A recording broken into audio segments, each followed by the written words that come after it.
west from Georgia, and we remember in 2008, in August 2008, the war broke out between Russia and Georgia. And still there's a kind of a stalemate between Russia and Georgia about South Ossetia and Abkhazia. And this is still a problem. So Churchill, we know that in 1990s there were two wars between the central government and the church, and because of that war left a lot of so-called black widows, and black widows now become a terrorist organization, and from time to time create a lot of troubles for Russia. So this, I think, is one source of a threat. The other threat is NATO. Of course, under previously, especially under President George W. Bush, the United States actually helped NATO's east expansion, and the three Baltic countries were included into NATO. And now there's only Belarus and Ukraine. If Belarus and Ukraine are included in NATO, then NATO now really poses a strategic threat to Russia.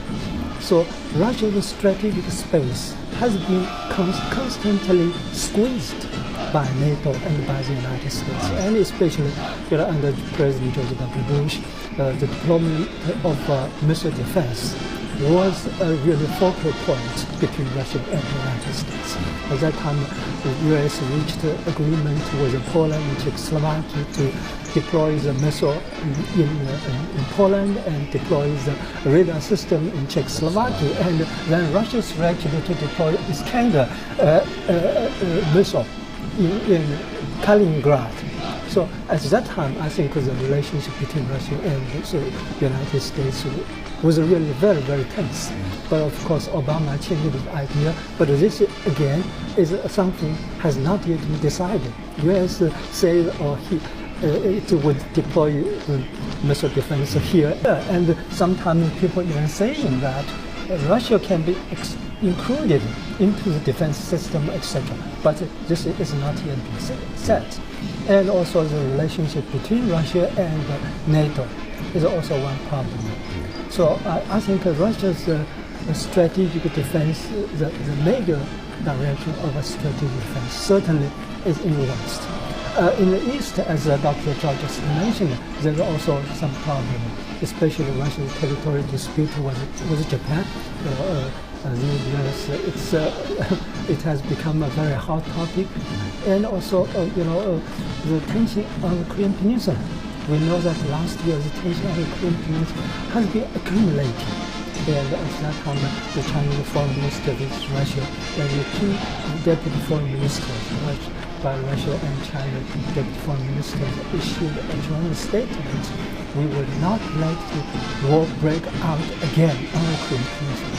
So Russia was very vigilant, has been very vigilant on that. Okay.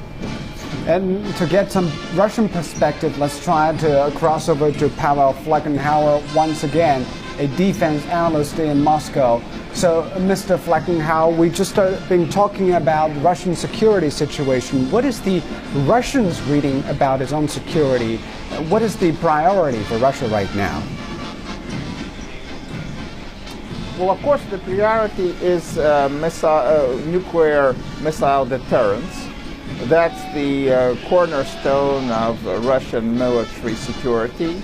And the most expensive, actually the biggest effort is put into modernizing and sustaining a credible nuclear deterrent that would guarantee that no outside major players intervene in what Russia considers its essential territory and sphere of influence. That includes not only the territory of the Russian Federation, but basically the borders of the former Soviet Union, minus the Baltic states, of course, which are right now members of NATO. And also, of course, there's a threat of different regional instabilities.